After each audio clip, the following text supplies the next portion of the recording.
नमस्कार. विज्ञान गंगा या व्याख्यानमालेच्या 94व्या पुष्पासाठी आज आपण सर्वजण या ठिकाणी जमले आहोत. आपल्या सर्वांचं स्वागत.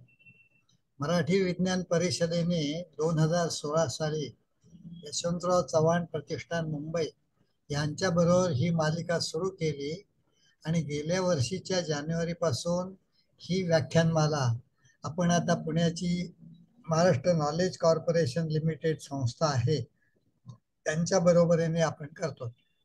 करोनाच्या काळापासून ही व्याख्यानमाला आता ऑनलाईन सुरू झाली. त्यापूर्वी ती प्रत्यक्ष यशवंतराव चव्हाण प्रतिष्ठानच्या सभागृहामध्ये होत असे. या व्याख्यानमालेमध्ये आपण शास्त्रज्ञ, तंत्रज्ञ अशा सर्वांची भाषणं करत आलो आहोत आणि त्याच्यामध्ये पहिलंच भाषण गुरुत्वीय लहरीबद्दल संजीव धुरंधर म्हणून आयुकातले जे शास्त्रज्ञ आहेत आणि ज्यांनी या शोधाच्या जागतिक याच्यामध्ये चमूमध्ये भाग घेतला होता त्यांचं भाषण आपण ठेवलं होतं. आणि त्यानंतर मग जयंतराव नारळीकर असतील, अनिल काकोडकर असतील, प्रोफेसर जे.बी. जोशी असतील, प्राध्यापक अनिरुद्ध पंडित असतील किंवा डॉक्टर रवींद्र थत्ते असतील, हवामान शास्त्रज्ञ रंजन केळकर आहेत, उसाळीकर आहेत, अशा अनेक लोकांची व्याख्यानं आपण ह्याच्यामध्ये ठेवत आलेलो आहोत. मराठी विज्ञान परिषद गेली 9 वर्ष M.M. शर्मा पुरस्कार देत आलेले आहे. म्हणजे कॉलेजमध्ये आणि युनिव्हर्सिटीमध्ये जे प्राध्यापक लोक, विज्ञानाचे प्राध्यापक लोक अध्यापनाबरोबर संशोधनाचं काम करतात, त्यातली उत्तम संशोधनं निवडून त्यांना आपण प्राध्यापक M.M. शर्मा यांच्या नावाने 1-1 लाख रुपयाचा पुरस्कार देत असतो. काही वेळेला जास्त चांगले अशी संशोधन आली तर ही पारितोषिक आपण विभागून सुद्धा दिलेली आहे. परंतु M.M. शर्मांच्या नावाने पुरस्कार स्वीकारणं ही फार सन्मानाची गोष्ट लोकांना वाटत आली आहे. कारण प्राध्यापक M.M. शर्मा हे गुरूंचे गुरु आहेत. ते आमच्या प्राध्यापक जे.बी. जोशींचे गुरु आहेत. ते प्रसिद्ध शास्त्रज्ञ रघुनाथ माशेलकर त्यांचे गुरु आहेत. ते प्रसिद्ध उद्योगपती मुकेश अंबानी यांचे गुरु आहेत. आणि एकूणच ICTची संशोधनामधली एक मोठी घडी त्यांनी बसवली आणि त्यामुळे त्यांच्या नावाने उत्तम संशोधनाला पुरस्कार देणं आणि तो स्वीकारणं हे संशोधकांना खूप सन्मानाचं वाटतं. आणि त्यामध्येच हा पुरस्कार मिळवणारे प्राध्यापक जयप्रकाश संगशेट्टी यांचं आज आपण व्याख्यान ठेवलेलं आहे. प्राध्यापक जयप्रकाश संगशेट्टी हे सध्या औरंगाबादच्या यशवंतराव चव्हाण फार्मसी कॉलेजामध्ये प्राध्यापक आहेत. त्यांचे B.Pharm शिक्षण औरंगाबादला, M.Pharm मुंबईमध्ये आणि PhD परत औरंगाबादेत झालं. त्यांना 21 वर्षाचा अध्यापनाचा अनुभव आहे. त्यांच्या मार्गदर्शनाखाली सध्या 6 विद्यार्थी PhD करत असून त्यांच्या विविध संशोधनासाठी त्यांना आजवर 8 पेटंट्स मिळाली आहेत. त्यांचे आजवर 264 पेपर्स प्रसिद्ध झाले असून त्यांनी 6 पुस्तकं लिहिली आहेत. अन्य 6 पुस्तकांमधली प्रकरणं सुद्धा त्यांनी त्यांच्या विषयावरती लिहिलेली आहेत. त्यांना डिपार्टमेंट ऑफ सायन्स अँड टेक्नॉलॉजीचा युवा वैज्ञानिक पुरस्कार मिळाला आहे.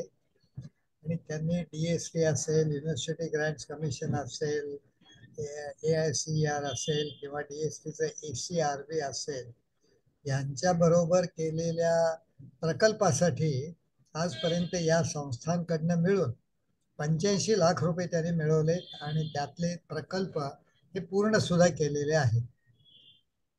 बायो ॲक्टिव्ह मॉलिक्युल्स हा त्यांच्या संशोधनाचा, तसंच development and validation of analytical methods for drug and pharmaceutical dosages forms असे विषय आहेत. स्टॅनफर्ड विद्यापीठानं प्रसिद्ध केलेल्या 2020, 21, 22 आणि 23च्या यादीमध्ये पहिल्या 2% संशोधकांमध्ये त्यांचं नाव सातत्याने आलेलं आहे. आजच्या त्यांच्या भाषणाचा विषय exploring different targets in antibacterial drug discovery असा आहे. भाषणाचं शीर्षक जरी हे इंग्रजीत असलं तरी प्राध्यापक संगशेट्टी हे मराठीतून बोलणार आहेत आणि मधून मधून गरज लागेल त्यावेळेला अर्थात ते इंग्रजीची मदत घेतील. त्यांच्या स्लाइड ज्या आहेत PPT मधल्या या मात्र इंग्रजीमध्ये आहेत, परंतु त्या ते मराठीमध्ये आपल्याला समजून सांगणार आहेत. मी सर्व श्रोत्यांचं परत एकदा स्वागत करतो आणि प्राध्यापक जयप्रकाश संगशेट्टी यांना आपलं व्याख्यान सुरू करायची विनंती करतो. प्राध्यापक संगशेट्टी. धन्यवाद सर. खरं तर मराठी विज्ञान परिषदेनं माझ्यासारख्या एका सामान्य संशोधकाचा जो सन्मान केला, MM शर्मा सरांच्या नावाने दिला जाणारा पुरस्कार, तो खूप मोठा आहे सर. आणि आज या निमित्तानं हा खूप मोठा प्लॅटफॉर्म एक सामान्य शिक्षक संशोधकाला मराठी विज्ञान परिषदेनं अवेलेबल करून दिला, त्याबद्दलही मी सर्वांचे आभार मानतो. मी माझ्या प्रेझेंटेशनला सुरुवात करतो. नमस्कार. आजच्या या माझ्या सेशनचा विषय आहे exploring different targets in antibacterial drug discovery. तर थोडीफार पार्श्वभूमी जी आहे ते सुरुवातीच्या काही मिनिटांमध्ये मी थोडं सांगणार आहे. जीवाणूवरील संशोधनावरती मी मागच्या जवळपास 15 वर्षापासून काम करतोय. तर जीवाणू हे मायक्रो ऑर्गॅनिझम जे आहेत, तर त्या मायक्रो ऑर्गॅनिझम वरती काम करणं ही जगाची का गरज आहे, आतापर्यंत कोणत्या डेव्हलपमेंट्स ह्या क्षेत्रामध्ये झालेल्या आहेत आणि या क्षेत्रामध्ये मी कोणत्या स्तरावरती आतापर्यंत काम केलंय आणि जगातल्या घडामोडी ज्या आहेत त्या वेगवेगळ्या ऍस्पेक्टनी प्रत्येक महामारीच्या काळामध्ये किंवा आणखी त्याचं किती महत्व वाढून गेलं आणि ह्या सगळ्या गोष्टींचा ह्या एक सेशनमध्ये मी थोडाफार उहापोह करणार आहे. ओव्हरऑल हा विषय खूप तसा मोठा आहे, कारण अँटीबायोटिक्स आणि मानवी जीवन हे जवळपास मागच्या 45 वर्षापासून मानवी जीवनाचा एक अविभाज्य घटक बनलाय.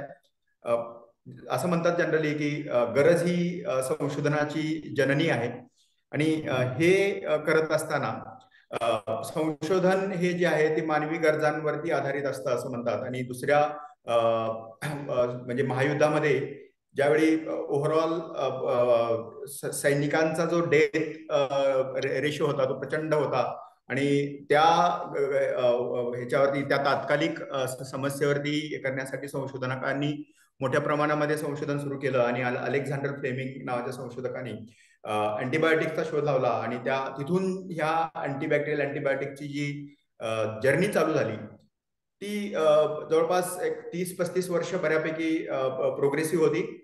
परंतु कालांतरानं काही त्या ड्रग डिस्कवरीच्या ज्या प्रक्रिया आहेत त्यामध्ये बऱ्याचशा समस्या आल्या आणि ज्या प्रमाणामध्ये जागतिक स्तरावरती नवीन ड्रग्स, नवीन औषधं ह्या क्षेत्रामध्ये मार्केटमध्ये यायला हवी होती, ती आली नाहीत. आणि त्याची कारणं काय आहेत, कोणत्या अडचणी या सर्व संशोधनामध्ये आहेत, याचाही उहापोह ह्या पूर्ण सेशनमध्ये थोडाफार माझ्या परीने करतोय. खरं तर बऱ्याच गोष्टी असतात, तसं मी मराठीतून शिकलोय, पण बऱ्याच गोष्टींचं सिनॉनिमस मराठी टर्म्स ज्या असतात त्या कदाचित त्या मी उच्चारू शकत नाही, त्यामुळे मी थोडंफार इंग्लिशमध्ये आणि जसं जमेल तसं मी मराठीमध्ये सांगण्याचा प्रयत्न करणार आहे. तर जीवाणूवरील संशोधन आणि त्यावरील काम करणारे वेगवेगळे ड्रग्स, औषधं, याच्यावरती संशोधन होणं का गरजेचं आहे, हा एक पहिला पार्ट माझ्या प्रेझेंटेशनचा असणार आहे.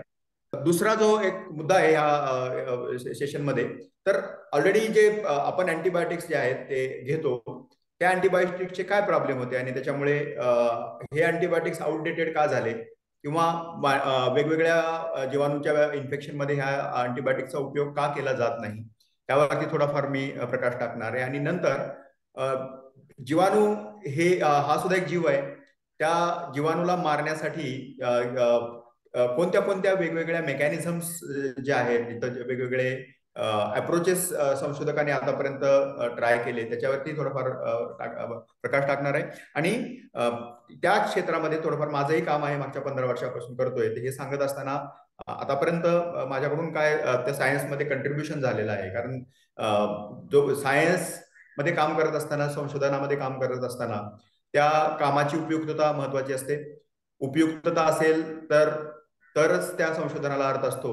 आणि ती उपयुक्तता जेव्हा सिद्ध होते, ते सिद्ध करण्याचे वेगवेगळे मार्ग आहेत. आणि संशोधन पेपर, पब्लिकेशन आणि पेटेंट हा एक त्यातले वेगवेगळे ऍस्पेक्ट्स आहेत. तर त्याच्याविषयी थोडंफार मी बोलणार आहे.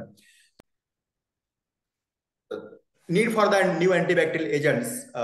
ओव्हरऑल जर जीवाणूवरील संशोधनाचा जागतिक स्तरावरती जर आढावा घेतला, तर हा ओव्हरऑल स्टॅटिस्टिक्स आहे त्याचं, की जवळपास 90,000 ज्या डेथ्स आहेत त्या हॉस्पिटलाइज पेशंट्स आणि वेगवेगळ्या मार्गाने झालेल्या जीवाणूवर इन्फेक्शन्समुळे होतात.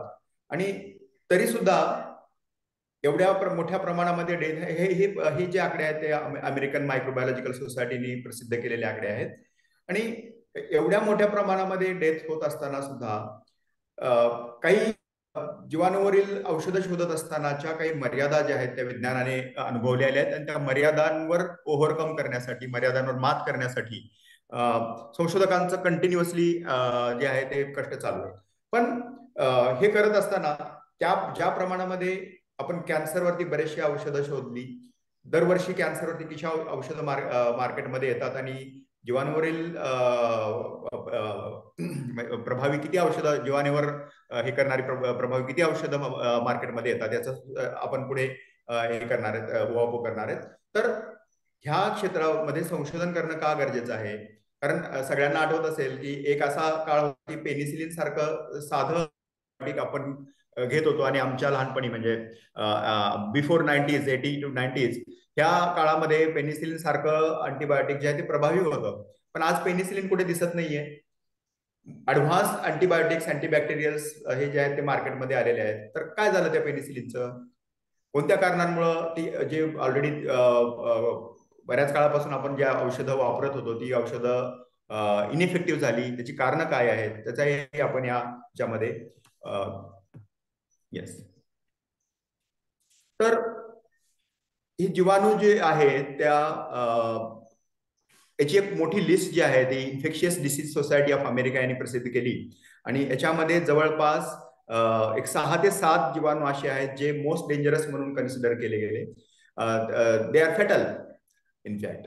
आणि हे सगळे जीवाणू जे आहेत त्याच्यावरती काम करणं जास्त गरजेचं आहे, कारण त्यांचा रेजिस्टन्स जो आहे तो फार फास्ट पद्धतीने डेव्हलप होतो. जीवाणूंचा रेजिस्टन्स डेव्हलप होतो याचा अर्थ काय? जो ड्रग आपण त्या जीवाणूला मारण्यासाठी वापरत होतो तो ड्रग काही कालानंतर काम करत नाही.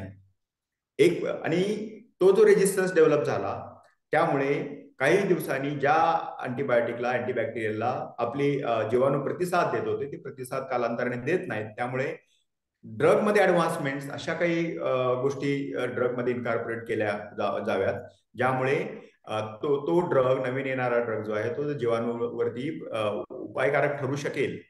आणि यासाठी जे आहेत एक इड्सा म्हणून जी संस्था आहे, infectious disease society of America, त्यांनी हे ह्या हिट लिस्ट वरती जे पर्टिक्युलर जीवाणू आहेत त्यांची एक लिस्ट. तर मी आत्ताच बोलताना सांगितलं की जवळपास 30 ते 40 नवीन मॉलिक्यूल हे जवळपास 30 वर्षामध्ये, हा जो काळ आहे तो 26-27 वर्षाचा काळ आहे. आणि तुम्ही जर बाकी आजारांवरती जी औषधं मार्केटमध्ये आली त्याचं प्रपोर्शन जर बघाल तर हे 10 वेळा जास्त, याच्यापेक्षा जास्त अँटीबॅक्टेरियल ड्रगपेक्षा जास्त नवीन मॉलिक्यूल मार्केटमध्ये आले. तर नवीन मॉलिक्यूल, नवीन औषधं बाजारामध्ये येण्याचं प्रमाण हे अँटीबायोटिक्सच्या केसमध्ये, अँटीबॅक्टेरियलच्या केसमध्ये खूप कमी आहे. त्याचं कारण काय? तर ही कारणं आपण पुढे बघणार आहोत. तर थोडाफार इतिहास जर बघितला आपण तर हा इतिहास जो आहे तो, जसं मी तुम्हाला सांगितलं की पेनिसिलिनची डिस्कव्हरी जी आहे ती दुसऱ्या वर्ल्ड वॉर मधल्या त्या गरजेमुळं आणि त्या बॅकग्राऊंडमुळे झाली. आणि 60 पर्यंत जे आहे ते कंटिन्युअसली नवीन नवीन अँटीबायोटिक्स मार्केटमध्ये येत गेले. हा काळ, हा संशोधनाचा जो प्रवाह आहे तो असाच जवळपास 90 पर्यंत चालला. आणि नवीन नवीन मॉलिक्युल्स हे मार्केटमध्ये येत गेले. Means in 1970s to 1990s there was a steady stream of new antibiotics. Overall drugs किंवा औषधं जी आहेत ती माणसाच्या जीवन सुखकर होण्यासाठी असं म्हणतात की तसं संशोधन हा विषयच असा आहे की संशोधनाला मानवी जीवनामध्ये सुधारणा घडवण्याचा रोल प्ले करता नाही आला तर ते संशोधन नाही. खूप साऱ्या व्याख्या ज्या आहेत त्या जगाच्या पाठीवरती वेगवेगळ्या डिक्शनरीमध्ये संशोधनाचा विषय दिल्या गेल्या, पण त्या व्याख्येमध्ये जर इम्प्रुव्हमेंट ऑफ ह्युमन्स हा जर फॅक्टर नसेल तर त्या व्याख्येला संशोधनाची व्याख्या म्हणता येत नाही असं एथिकली बोलतात. आणि हा विषय गृहीत धरून हे अँटीबायोटिक जे आहेत ते मानवी जीवनामध्ये फार मोठी क्रांती घेऊन आले आणि असं वाटलं की औषधी क्षेत्रामध्ये फार मोठी क्रांती झाली.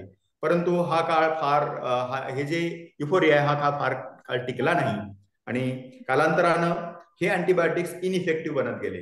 आणि त्याचं कारण होतं की जो रेजिस्टन्स डेव्हलप झाला, तो रेजिस्टन्स जो आहे तो त्या रेजिस्टन्सच्या इश्यूमुळे जे ऑलरेडी ड्रग्स त्या मेडिसिन्स त्या काळामध्ये वापरले जायचे ते मेडिसिन्स इनइफेक्टिव्ह बनत गेले. तर मग पर्याय काय? नवीन औषधींचा शोध हा संशोधकांसमोर एक पर्याय होता. पण हे शोध करत असताना जे ऑलरेडी औषधं बाजारामध्ये आहेत त्यांचे काय प्रॉब्लेम्स आहेत त्याचा अभ्यास केला गेला आणि त्या अभ्यासावर आधारित काही त्यांच्या स्ट्रक्चर्स असतात. हे सर्व ड्रग्स किंवा मेडिसिन्स जे आहेत, औषधं जी आहेत ती केमिकल कंपाऊंड्स, ज्याला आपण रासायनिक संयुग असं म्हणतो, आणि ह्या केमिकल कंपाऊंडला एक विशिष्ट असं स्ट्रक्चर असतं. त्या स्ट्रक्चरमध्ये काही बदल करून किंवा मॉडिफिकेशन करून जे पार्ट स्ट्रक्चरच्या ऍक्टिव्हिटीला महत्वाचे नाहीत अशा मध्ये बदल करून किंवा त्याच्यामध्ये ज्या टॉक्सिसिटी आहे म्हणजे साईड इफेक्ट्स ज्याला म्हणतात ते साईड इफेक्ट्स काही काही कमी करता आले तर ह्या अप्रोचनी त्याच्यावरती लोकांनी काम केलं. आणि जवळपास 2010 पर्यंत ही स्ट्रॅटेजी होती की ऑलरेडी जे एक्झिस्टिंग औषधं आहेत त्या एक्झिस्टिंग किंवा अस्तित्वात असलेल्या औषधांमध्ये काही थोडेफार बदल करून नवीन ड्रग बनवणं, त्याची टॉक्सिसिटी कमी करणं आणि एक किंवा दोन ड्रग एकत्र असतील तर त्या दोघांचं कॉम्बिनेशन करणं. अजूनही आपण अमॉक्सिसिलिन क्लाव्ह्युलिनिक ऍसिड, मॉक्सक्लेव्ह किंवा वेगवेगळ्या प्रकारच्या कॅप्सूल्स टॅबलेट्स बाजारामध्ये आहेत, तर हे बेस्ट कॉम्बिनेशन आपण आजही यूज करतो. परंतु हे सुद्धा एक कालांतरानं ते इनइफेक्टिव्ह होतं आणि त्याचा मेन जे रूट कॉज आहे तो रेजिस्टन्स. तर रेजिस्टन्स इश्यू जो आहे जो जवळपास 90च्या दशकापासून आपण फेस करत आलो तो अजूनही पूर्णतः सॉल्व्ह करण्यात आलेला नाहीये. तर त्याला पर्याय काय? संशोधक वेगवेगळ्या डायरेक्शन मध्ये प्रयत्न करतायत आणि हे प्रयत्न करत असताना त्यांनी जीवाणूचा विशिष्ट तऱ्हेने अभ्यास केला आणि जीवाणू हा जीव आहे, त्याच्या सुद्धा शरीरामध्ये काही बायोकेमिकल प्रोसेसेस होतात आणि जीवाणूला मारणं म्हणजे एकतर जीवाणूची ग्रोथ स्टॉप करणं किंवा त्याला पूर्णतः मारणं. आणि हे मारत असताना कोणत्या कोणत्या मार्गाने मारता येईल? मार्गाने मारता येईल म्हणजे त्या ज्या बॉडीमधल्या त्याच्या जगण्यासाठीच्या ज्या वेगवेगळ्या प्रक्रिया आहेत त्या प्रक्रिया जर आपण थांबवल्या तर कालांतराने ते जीवाणू फार काळ जगू शकणार नाहीत आणि आपल्याला जो अँटीबॅक्टेरियल किंवा अँटीबायोटिकचा जो इफेक्ट मिळतो तो मिळेल. ह्या अप्रोचनी वेगवेगळे संशोधक जे आहेत जगातले काम करतायत. तरी सुद्धा आजच्या घडीला असं म्हणावं असं वाटतं की आपण त्यावरती पूर्णतः ह्या समस्येवरती मात करू शकलो नाही. त्याचं कारण असं आहे की जसं जीवाणूला जगण्यासाठी माणसाला जगण्यासाठी किंवा माणसाच्या शरीरामध्ये वेगवेगळ्या बायोकेमिकल प्रोसेसेस होत असतात तशा जीवाणूच्या शरीरामध्ये होत असतात. आणि असे औषधं शोधणं जे सेलेक्टिव्हली जीवाणूतल्या बायोकेमिकल प्रोसेसेसला अफेक्ट करतील, माणसाच्या बायोकेमिकल प्रोसेसला अफेक्ट न करता, हे खूप मोठं चॅलेंज जे आहे ते संशोधकांसमोर आहे. आणि हे चॅलेंज स्वीकारत जे आहे ते सायंटिफिक कम्युनिटी काम करते. नवीन नवीन मॉलिक्यूल मार्केटमध्ये येतात. काही मॉलिक्यूल जे आहेत ते पहिल्या क्लिनिकल फेज 1 क्लिनिकल ट्रायलमध्ये, क्लिनिकल ट्रायलच्या वेगवेगळ्या टप्पे असतात, त्यातल्या पहिल्या टप्प्यापर्यंत येतात, परत ते डिस्कार्ड होतात. खूप सारे मॉलिक्यूल जे आहेत ते फेज 4 पास होतात, मार्केटमध्ये येऊन सुद्धा ते विड्रॉ होतात. तरी सुद्धा आता ही काळाची गरज आहे की आपण नवीन नवीन जे टार्गेट्स म्हणता येईल किंवा जीवाणूतल्या वेगवेगळ्या बायोकेमिकल प्रोसेसेस ज्याच्यामुळे जीवाणू जो आहे तो जिवंत राहतो किंवा तो जगतो, त्यावरती जर टार्गेट केलं तर हा जो आपला विषय आहे रेजिस्टन्सचा तो बऱ्यापैकी सॉल्व्ह होईल. तर हे जे आकडे आहेत ते सांगतात की बाबा जगामध्ये अँटीबॅक्टेरियल वरती रिसर्च जो आहे तो कमी का झाला. तर ओव्हरऑल 1980 पासून मी सांगितलं होतं की 98 पासून जवळपास 30 ते 35 मॉलिक्युल, हे हा आकडा थोडा प्लस मायनस होऊ शकतो, नवीन मॉलिक्युल जे आहेत ते बाजारामध्ये आले. तर दुसऱ्या डिसिजेसचा जर तुम्ही एरिया बघितला तर कॅन्सर केमोथेरपीमध्ये 650 औषधं बाजारामध्ये आली. अँटी हायपरटेन्सिव्ह ज्याला म्हणता येईल त्याच्यावर काम करणारी जे आहे ते 145 आली, आणि एड्स आणि वरती आणि HIV वरती 80 औषधं जे आहेत ते बाजारामध्ये. तर हे जे प्रमाण आहे ते अँटीबॅक्टेरियल एरियामध्ये खूप कमी आहे, आणि त्याचं कारण जे आहे ते मॉलिक्युल किंवा एखादा रासायनिक केमिकल कंपाऊंड शोधणं सोपं आहे, परंतु तो लॉंग टर्म मार्केटमध्ये सस्टेन होणं, म्हणजे त्याची जी उपयुक्तता आहे ती खूप काळापर्यंत चालू राहणं, रेजिस्टन्स डेव्हलप न होता, हे खरं संशोधकांसमोरचं चॅलेंज आहे. आणि हे चॅलेंज ऍड्रेस करण्यासाठी संशोधक जे आहेत ते वेगवेगळ्या स्तरावरून काम करतात. हा एक this is one of the graphical representation. हे थोडंफार ग्राफ मध्ये मी सांगितलंय की जसं सांगितलं होतं की ओव्हरऑल हे सुरुवातीच्या काळामध्ये किती मॉलिक्युल्स आले आणि नंतर हा जो फ्लो आहे तो कसा कमी होत गेला. तर हे काही ड्रग्स किंवा औषधं जे आहेत ती मार्केटमध्ये आलेली आहेत. ही सगळी जी ड्रग्स आहेत ते वेगवेगळ्या मेकॅनिझमनी, जसं मी आता सांगितलं, जीवाणूतील वेगवेगळ्या बायोकेमिकल प्रोसेसेस जे आहेत त्याच्यावरती काम करणारे ड्रग्स आहेत. कोणत्या देशाने कोणते नवीन मॉलिक्युल आणले आणि त्याच्याविषयी थोडाफार टेबल जो आहे तो इन्फॉर्मेशन देतो. तर 2011 पर्यंतचा हा जो फ्लो आहे तो नवीन मॉलिक्युल्स, नवीन ड्रग्स मार्केटमध्ये आली, आणि त्याची उपयुक्तता वेगवेगळ्या प्रकारच्या जीवाणूवरील इन्फेक्शन मध्ये आहे. आणि आपण बघितलं की क्लास जो आहे तो पर्टिक्युलर मॉलिक्युल 1980 ला सुरुवातीला डिस्कवर झाला, परंतु तो मार्केटमध्ये येण्यासाठी जवळपास 22 वर्ष लागली त्याला FDAचं फायनल अप्रुव्हल घेण्यासाठी. तर ही जी जर्नी आहे ही जर्नी सोपी नाही आहे. खूप साऱ्या स्टेप्स त्यामध्ये असतात, आणि असं म्हणतात जनरली की एक नवीन औषध बाजारामध्ये येण्यासाठी 15 ते 20 वर्ष ऍव्हरेज टायमिंग आहे. आणि ह्या काळामध्ये त्याच्यावरती वेगवेगळ्या प्रकारच्या चाचण्या केल्या जातात. त्या चाचण्या प्राण्यांवरती केल्या जातात, त्याच्यानंतर त्या मानवावरती केल्या जातात. ड्रग किंवा मेडिसिन जे आहे ते ज्या आजारावरती काम करतं त्याच्यावरती ते काम केलंच पाहिजे, परंतु त्याच्यामुळे अजून दुसरे काही साईड इफेक्ट्स होऊ नयेत यासाठी पण ती काळजी शेवटपर्यंत घेतली जाते, ज्याला आपण टॉक्सिकॉलॉजी असं म्हणतो. ते टॉक्सिकॉलॉजिकल ऍस्पेक्ट सुद्धा यामध्ये स्टडी केले जातात. आणि हे करत असताना हे सगळे टप्पे पार करून फार कमी ड्रग्स हे मार्केटमध्ये येतात. आणि असं ह्या फार्मा सेक्टरमध्ये असं आहे की मार्केटमध्ये आल्यानंतर सुद्धा संशोधनामधल्या काही लूपफुल्स म्हणा, किंवा थोडंफार जे आपण सॅम्पल साईज सिलेक्ट करतो कुठलाही एक्सपेरिमेंट करत असताना, तर त्या साईजच्या याच्यामुळे म्हणा, पण मार्केटमधून सुद्धा काही मॉलिक्युल्स विड्रॉ होतात. तर ही जर्नी खूप मोठी आहे. आणि हा जो टेबल आहे, थोडेफार नवीन ड्रग्स जे आहेत ते मागच्या काळामध्ये आलेले त्याच्याविषयी थोडंफार सांगितलेलं आहे. आणि याच्यामध्ये बरेचसे ड्रग्स हे ऑलरेडी एस्टॅब्लिश क्लासेसचं मॉडिफिकेशन करून त्याच्यावरती थोडंफार प्रायमरी संशोधन करून, किंवा त्याच्या केमिकल स्ट्रक्चर ज्याला असं म्हणता येईल, त्याची जी केमिकल फॉर्म्युला आहे, केमिकल स्ट्रक्चर आहे, त्या स्ट्रक्चरमध्ये थोडंफार बदल करून येस. तर ही एक जर्नी आहे ज्यामध्ये USFDA मध्ये काही मॉलिक्युल जे आहेत ते 2014 ते 2024 पर्यंतचे नवीन मॉलिक्युल आहेत. आणि हे सगळे मॉलिक्युल आता मार्केटमध्ये येत आहेत. तर सेफ्टोबायप्रोल हा जो अत्यंत नवीन असा मॉलिक्युल, त्याला औषध आहे, ते आता मार्केटमध्ये आलंय. ते अमेरिकन FDA ने त्याला मान्यता दिली मार्च 2024 मध्ये. बॅसिलिया फार्मास्युटिकल नावाची जी अमेरिका स्थित कंपनीनं हा मॉलिक्युल लॉन्च केलेला आहे. आणि ह्या औषधाकडून बऱ्याचशा होप्स आहेत.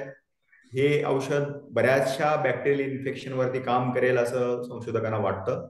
आणि तसे प्रायमरी रिझल्ट त्यांनी पब्लिश केलेले आहेत, आणि याच्याविषयी खूप सारे होप्स आहेत. आता हे जे सगळे मॉलिक्युल 5 एक ड्रग्स मी एनलिस्ट केले, तर वेगवेगळ्या इनफॅक्ट हा जो डाटा आहे तो USFDAचा आहे. काही बाकीच्या देशामध्ये पण काही मॉलिक्युल आलेले आहेत नवीन, तर त्याच्याविषयी पण थोडंफार आपण पुढे बोलणारच आहोत. तर हे सर्व करत असताना संशोधनामध्ये नवीन मॉलिक्यूलच्या संशोधनामध्ये बऱ्याच गोष्टीचा जो विचार केला जातो आणि त्या सगळ्या गोष्टी विचारात घेऊन मॉलिक्यूल जर पुन्हा सक्सेस झाला आणि सक्सेस रेट जो आहे तो कमी असल्यामुळे त्या सक्सेस रेट विषयी बरंचसं असं म्हणतात की पर्टिक्युलर क्लासला जेव्हा आपण एखाद्या जातो तर त्या क्लासमध्ये त्या नवीन ड्रग डिस्कवरीचे जे प्रोग्राम्स आहेत त्याला वेगवेगळा कालावधी लागतो. तर बॅक्टेरियाचा जो मेन कारण आहे तुम्हाला मी सांगितलं की सेलेक्टिव्हिटी, म्हणजे जीवाणूवरती उपायकारक औषध हे जरी खरं असलं तरी जीवाणू बरोबर ते मानवी शरीराला कुठलीही हानी न पोहोचवता ते काम केलं पाहिजे. हा संशोधकांचा प्रायमरी उद्देश आहे. आणि सेलेक्टिव्हिटी ज्याला म्हणता येईल की they must produce their effect only against bacteria and not against the humans. That is the most important aspect, and this particular aspect needs to be considered in the drug discovery. Next. तर हा रेजिस्टन्सचा issue address आतापर्यंत आपण बघितलं की ह्या क्षेत्रामध्ये खूप कमी जे नवीन नवीन औषधं जी आहेत ते आलेली आहेत बाकीच्या आजारावरील औषधांपेक्षा. तर त्याची कारणं पण आपण थोडीफार बघितली की सेलेक्टिव्हिटी हा इश्यू आहे, रेजिस्टन्स एका पर्टिक्युलर ड्रगच्या अगेन्स्ट रेजिस्टन्स डेव्हलप होतो आणि रेजिस्टन्स डेव्हलप झाल्यामुळे मायक्रोब जे आहेत ते बॅक्टेरिया जे आहेत त्या ड्रगला नंतर प्रतिसाद देत नाहीत आणि त्यामुळे त्यांच्याशी इंटरॅक्शन होत नाही. इंटरॅक्शन नाही झाले की तो ड्रग जो आहे तो इनइफेक्टिव्ह बनतो. तर हे झालं कारण आतापर्यंत नवीन नवीन मॉलिक्यूल का नाही आले. परंतु मग हे करत असताना याच्यावरती सोल्युशन तरी काढलं पाहिजे. जसं मी आता सांगितलं की त्याच्यावरती जास्त फोकस केला गेला की आता आपण जी डेव्हलपमेंटल स्ट्रॅटेजी ज्याला म्हणतात तर ती डेव्हलपमेंटल स्ट्रॅटेजी कशी ठेवली पाहिजे. तर असं काहीतरी शोधा की एकाच वेळी 2 ते 3 बायोकेमिकल प्रोसेसवर जो आहे तो आपला औषध जे आहे ते प्रभावी ठरेल का. त्या 2 ते 3 बायोकेमिकल प्रोसेसेस ज्या जीवाणूमध्ये होतात त्या 2 ते 3 बायोकेमिकल प्रोसेसला जर हे औषध जर मारक ठरलं आणि एखाद्या प्रोसेसमध्ये मुळे जर रेजिस्टन्स डेव्हलप झाला तर तो दुसरा पार्ट आहे, दुसरं मेकॅनिझम ज्याला आपण म्हणतो ते जर उपयुक्त ठरलं तर ultimately we can achieve the success to some extent. आणि याच्यावरून मग वेगवेगळे अप्रोचेस जे आहेत ते लोकांनी निवडले आणि हे ओव्हरऑल एक जीवाणूचं स्ट्रक्चर आहे. आणि वेगवेगळे ड्रग्स आतापर्यंत जे मार्केटमध्ये आहेत जे येऊ घातलेले आहेत त्याविषयी थोडंफार ह्या डायग्राम मध्ये सांगितलेलं आहे. तर जीवाणू जसं मी तुम्हाला सांगितलं की जीवाणूच्या लाईफ मेंटेनन्ससाठी काही गोष्टी आवश्यक असतात. प्रोटीन सिंथेसिस आवश्यक आहे, फॅटी ऍसिड बायोसिंथेसिस आवश्यक आहे. तर त्याच्यानंतर प्रोटीन सिंथेसिस हा इम्पॉर्टंट पार्ट आहे. सेल वॉल जी असते ती त्या बॅक्टेरियाची इंटिग्रिटी मेंटेन करण्यासाठी त्या जीवाणूचं जे स्ट्रक्चर आहे ते मेंटेन करण्यासाठी सेल वॉल एक इम्पॉर्टंट पार्ट आहे. तर ड्रग मॉलिक्यूल हा वेगवेगळ्या घटकांवरती त्या जीवाणूच्या वेगवेगळ्या घटकांवरती प्रभावशाली किंवा त्या वेगवेगळ्या घटकांना मारक असा ड्रग मॉलिक्यूल शोधणं हे संशोधकांसमोरचं मोठं आव्हान होतं. आणि हे करत असताना जसं मी सांगितलं की रेजिस्टन्सची कारणं शोधली गेली आणि रेजिस्टन्सची कारणं शोधत असताना असं लक्षात आलं की एकदा जीवाणू एखाद्या ड्रग मॉलिक्यूलला एक्सपोज झाला, एकदा, दोनदा, चारदा, तर तो त्या ड्रग मॉलिक्यूलला ओळखायला लागतो आणि तो ड्रग मॉलिक्यूल समोर आल्यानंतर त्या जीवाणूमध्ये काही चेंजेस घडतात. त्यामुळं तो ड्रग मॉलिक्यूल त्याच्याशी अप्रोच होत नाही आणि अल्टिमेटली कुठल्याही मायक्रो ऑर्गॅनिझम वरती मायक्रोसिडल इफेक्ट होण्यासाठी त्या ड्रग मॉलिक्यूलचा त्याच्याशी संपर्क येणं आवश्यक असतो. तो संपर्क न झाल्यामुळे जो आहे तो अँटीबॅक्टेरियल इफेक्ट आपल्याला मिळत नाही. ही ओव्हरऑल समरी आहे. आणि हे सगळे अप्रोचेस जे आतापर्यंत टार्गेट केले, मी माझ्या याच्या सेशनचं टायटल असं ठेवलं होतं की exploring different targets in the antibacterial discovery.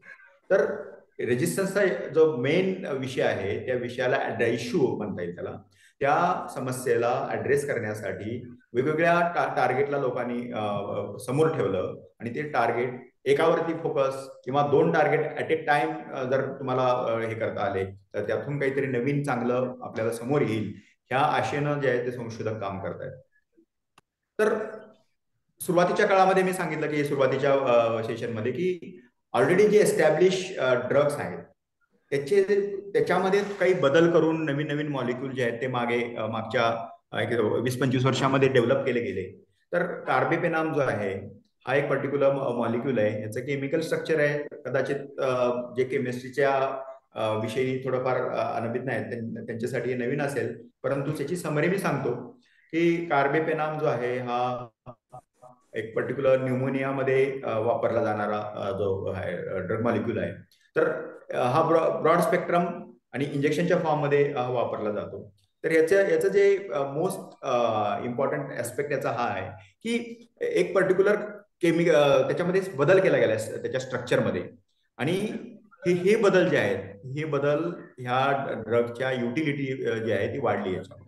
तर ह्या ड्रगची ऍक्टिव्हिटी जी आहे ती व्हँकोमायसिन आणि लिनेझोलाइड जो हॉस्पिटलमध्ये आयसीयू मध्ये पेशंट असतात त्यांच्यासाठी वापरला गेलेला हा ड्रग आहे. तर हा ड्रग जो आहे तो अजून बऱ्याचशा डेव्हलपमेंटल स्टेजेसमध्ये आहे. त्याच्याविषयी अजून अपडेट्स भविष्यामध्ये येत राहतील.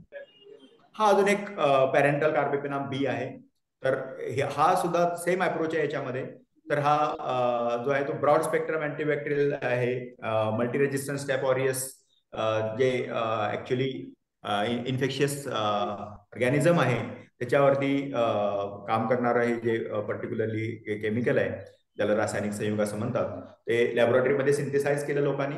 तर हे पेनिसिलिनचा जो बेसिक कोर आहे तो पेनिसिलिनचं केमिकल स्ट्रक्चर बदलून त्याच्यामध्ये काही चेंजेस करून संशोधकांनी हे बनवलेलं ऑर्गॅनिक कंपाऊंड आहे आणि याच्यावरती प्रायमरी बायोलॉजिकल ऍक्टिव्हिटी चेक केली. सेम हा एक तिसरा प्रकारचा जो केमिकल कंपाऊंड आहे याच्यामध्ये पण सेम एनॉलॉजी जी आहे ती वापरलेली आहे. त्याच्यात इथिलीन ब्रिज म्हणून एक प्रकार असतो जो केमिस्ट्री जाणतात त्यांच्यासाठी. तर हा जो इथिलीन ब्रिज आहे तो एक particular biological compound biological system मध्ये तो ब्रेक होतो आणि हे दोन कंपाऊंड याचे वेगळे होतात आणि त्या दोन्ही कंपाऊंडची जे आहे ते अँटीबॅक्टेरियल ऍक्टिव्हिटी होते. हे थोडंफार हे जे स्ट्रक्चर्स आहेत हे त्या केमिकल कंपाऊंडचे स्ट्रक्चर्स आहेत आणि याच्यामध्ये एक महत्वाचा भाग हा आहे की हे मॉलिक्यूल डेव्हलप करत असताना ज्या एक्झिस्टिंग मॉलिक्यूलचे साईड इफेक्ट्स आहेत, ज्या एक्झिस्टिंग मॉलिक्यूलच्या मर्यादा आहेत, त्या मर्यादा गृहीत धरून लोकांनी जे आहे हे नवीन नवीन मॉलिक्यूल लॅबोरेटरीमध्ये बनवले आणि हे मॉलिक्यूल जे आहेत ते बॅक्टेरियाच्या अगेन्स्ट त्यांना टेस्ट केलं. त्याच्यानंतर हे बॅक्टेरियाच्या अगेन्स्ट टेस्ट केलेले जे इफेक्टिव्ह मॉलिक्यूल्स आहेत त्यांना परत अॅनिमल मॉडेलमध्ये टेस्ट केलं गेलं आणि आता फेज 1 फेज 2 ह्या ज्या क्लिनिकल ट्रायलच्या फेजेस आहेत त्याच्यामध्ये हे मॉलिक्यूल्स आहेत. नेक्स्ट वन हा क्युनोलिन आहे जो आपण फ्लोरोक्युनोलिन जो मॉलिक्यूल जो मार्केटमध्ये खूप वर्ष जो आहे तो आपण वापरला, तो 2000 पर्यंत वापरला जायचा. तर त्याच्या ओरिजिनल स्ट्रक्चर मध्ये थोडंफार बदल करून हा नवीन ओरल रेस्पिरेटरी क्युनोलोन याला म्हणतात आणि हा न्यूमोनियाच्या येस टेट्रासायक्लिन सारख्या ड्रग जो आहे तो एक काळ असा होता की 15-1 वर्ष आपण पूर्ण टेट्रासायक्लिन वरती बऱ्यापैकी डिपेंडंट होतो आणि हा सेमी सिंथेटिक कॅटेगरी मधला जो रासायनिक संयुग ज्याला म्हणता केमिकल अॅनालॉग आहे. तर ओव्हरऑल आपण टेट्रासायक्लिनचं स्ट्रक्चर जे आहे केमिकल स्ट्रक्चर हे खूप कॉम्प्लिकेटेड आहे. तर त्याच्यावरती काही लोकांनी बदल करून हा एक टिगॅसायक्लिन म्हणून जो मॉलिक्यूल आहे तो एका विशिष्ट क्लिनिकल ट्रायलच्या फेजमध्ये आहे आणि या मॉलिक्यूल कडून खूप सारे आशा आहेत आणि असं म्हटलं जातं की याचा टॉक्सिसिटी प्रोफाईल पण एक रिसेंट मी अपडेट याचा वाचला होता आणि टॉक्सिसिटी प्रोफाईल पण बऱ्यापैकी याचा कंट्रोलमध्ये आहे. त्यामुळे हा मॉलिक्यूल काही दिवसामध्ये मार्केटमध्ये येऊन तो सस्टेन होईल अशी अपेक्षा आहे. तर हे काही मॉलिक्यूल आतापर्यंत आपण जे बघितले जे ड्रग्स आहेत ते जे एक्झिस्टिंग क्लासचं मॉडिफिकेशन करून हे मॉलिक्यूल आतापर्यंत जे आहे ते क्लिनिकल डेव्हलपमेंट मध्ये मॉलिक्यूल्स. आता ड्रग डिस्कव्हरीमध्ये नेमकं काय चाललंय, लोक कोणते कोणते टार्गेट्स त्याच्याविषयी जीवाणूवरती कन्सिडर करतायत. तर मी आता बोलताना सांगितलं की जीवाणू हा जीव आहे आणि त्याला मारण्यासाठी त्या जीवामध्ये ज्या ज्या बायोकेमिकल प्रोसेसेस असतात त्या बायोकेमिकल प्रोसेसेस जर स्टॉप केल्या तर अल्टिमेटली तो फार काळ जगणार नाही. आणि ह्या थॉटनी जे आहे ते वेगवेगळ्या बायोकेमिकल प्रोसेसेसला मारक असे केमिकल कंपाऊंड रासायनिक संयुग ज्याला म्हणता येईल ते केमिकल कंपाऊंड्स बनवण्याचं काम संशोधक करतायत आणि खूप सारे नवीन नवीन मॉलिक्यूल हे आता मार्केटमध्ये येत आहेत. आता शेवटी ही मॉलिक्यूल मार्केटमध्ये येत आहेत. मी आता सांगितलं की खूप मोठी जर्नी आहे, काही वर्ष लागतील, परंतु जसं मी सांगितलं की ही गरज आहे. काही काळानंतर आता आपण आयसीयू मध्ये ऍडमिटेड पेशंटला जे कार्बेपेनाम मेरोपेनाम देतो ते सुद्धा इनइफेक्टिव्ह बनतील, कारण हा रेजिस्टन्सचा इश्यू अजूनपर्यंत ऍड्रेस झालेला नाहीये. तर हे संशोधन कायम चालू राहिलं पाहिजे. नवीन नवीन त्यातले टार्गेट्स एक्सप्लोर झाले पाहिजेत. जीवाणू ज्याला आपण प्रतिजैविक असं म्हणतो, की प्रतिजैविक नवीन नवीन प्रकारची प्रतिजैविक वेगवेगळ्या मार्गाने काम करणारी ही जी आहे ती एक्सप्लोर झाली पाहिजे. आणि त्या हेतूनं संशोधक कंटिन्युअसली काम करतायत. असं होऊ शकतं की पाच एक वर्षांनी जर संशोधन थांबलं तर काय होईल? संशोधन थांबलं तर इट विल बी हॅव, कारण नवीन मॉलिक्यूल मार्केटमध्ये नाही आला तर ऑलरेडी एक्झिस्टिंग मॉलिक्यूल इनइफेक्टिव्ह होण्याचा रेट खूप फास्ट आहे. येस, आपण आता म्हणतोय की जसं मी आता सांगितलं की आयसीयू मध्ये ऍडमिटेड पेशंट रेस्पिरेटरी ट्रॅक इन्फेक्शनसाठी खूप सारे पेनाम्स वगैरे वापरले जातात. पण ते पेनाम किती दिवस चालतील? तर हे सगळे नवीन मॉलिक्यूल जे पाईपलाईन मधले आहेत त्यांना पुढे घेणं ही काळाची गरज आहे. तर या अनुषंगानं काही संशोधन कंटिन्युअसली चालू आहे. तर त्यासाठी जीवाणूचे वेगवेगळे घटक, ज्या घटकांवरती संशोधक जे आहेत ते वेगवेगळ्या प्रकारच्या केमिकल कंपाऊंड्स बनवून त्याचे प्रायमरी लेवलचे रिझल्ट जे आहेत ते जर चांगले आले तर ते पुढे घेऊन अॅनिमलवरती टेस्ट करतात आणि त्याच्यानंतर क्लिनिकल ट्रायल ज्या मानवी चाचण्या होतात. तर याच्यातलं पहिलं जे टार्गेट आहे ते फॅटी ऍसिड बायोसिंथेसिस इनिबिशन. तो फॅटी ऍसिड जसं मानवी शरीरामध्ये वेगवेगळ्या प्रकारच्या बायोकेमिकल प्रोसेसेससाठी वेगवेगळ्या प्रकारचे फॅटी ऍसिड लागतात पण, आणि ते इन्व्हॉल्व असतात. आणि त्या बायोसिंथेसिसला जर इनिबिट केलं जीवाणूतल्या, तर त्या जीवाणूतलं फॅटी ऍसिड बायोसिंथेसिस स्टॉप होतं आणि फॅटी ऍसिड ज्याच्यामध्ये इन्व्हॉल्व आहे अशा बायोकेमिकल प्रोसेसेस हॅम्पर होतात आणि अल्टिमेटली तो जो बॅक्टेरिया आहे तो फार काळ जगू शकत नाही. तर हा थॉट या मागचा आहे. आणि हे कन्सिडर करून त्या एन्झाईम काय आहेत, एन्झाईम्स ज्याला आपण कॅटॅलिस्ट उत्प्रेरक ज्याला असं म्हणतो, तो प्रोटीन आहे, protein catalyst in biological origin. तर हे आयडेंटिफाय केलं आणि याचं स्ट्रक्चर आयडेंटिफाय केलं आणि याच्यावरती जे उपकारक किंवा उपायकारक असे कोणते केमिकल आहेत त्याचं जे संशोधन झालं आणि लोकांनी अशा प्रकारचे नवीन नवीन मॉलिक्यूल ज्याला फॅब इनिबिटर्स असं म्हणतात, हे मॉलिक्यूल सुद्धा काही मॉलिक्यूल जे आहेत ते क्लिनिकल ट्रायल मध्ये आहेत. तर याच्याविषयी असं सांगितलं जातं की जो मॉलिक्यूल आत्ताचा मी आता दाखवला, जो फॅटी ऍसिड बायोसिंथेसिस आहे, तो अॅनिमल स्टडीमध्ये पण इफेक्टिव्ह आहे, ह्युमन स्टडीजमध्ये पण इफेक्टिव्ह आहे. आणि ऍक्च्युली त्याचा टॉक्सिसिटी प्रोफाईल जो आहे तो पण एक इम्प्रूव्ड आहे. त्यामुळं युजली हा मॉलिक्यूल कदाचित आपल्याला काहीतरी चांगलं देईल असं म्हटलं जातं. तर पुढचं टार्गेट जे आहे ते मेथिओनिल टी RNA सिंथेटेज जो आहे तो युजली स्टेफ ऑरियस मध्ये इफेक्टिव्हली असतो. तर हा एक प्रकारचा एन्झाईम आहे. तो एन्झाईम परत वेगवेगळ्या बायोकेमिकल प्रोसेसेस मध्ये काम करतो. तर हा केमिकल कंपाऊंड त्याच्या अगेन्स्ट प्रायमरी लेवलला त्याचे इफेक्ट आलेले आहेत आणि हा सुद्धा क्लिनिकल ट्रायलमध्ये जो आहे तो सध्या आहे. जसं मी आता सांगितलं की सेल वॉल बायोसिंथेसिस. तर बॅक्टेरिया त्याची it is a microorganism, so it consist of a cell wall. That cell wall helps in maintaining the integrity of that bacteria. आणि ती इंटिग्रिटी जर संपली तर बॅक्टेरियाचा जो ओव्हरऑल इंटरनल कंटेंट जो आहे तो एक्सूड होईल आणि bacteria will not survive for longer time. That is the most important aspect. And peptidoglycan जो आहे, it is one of the polymer, cell wall polymer.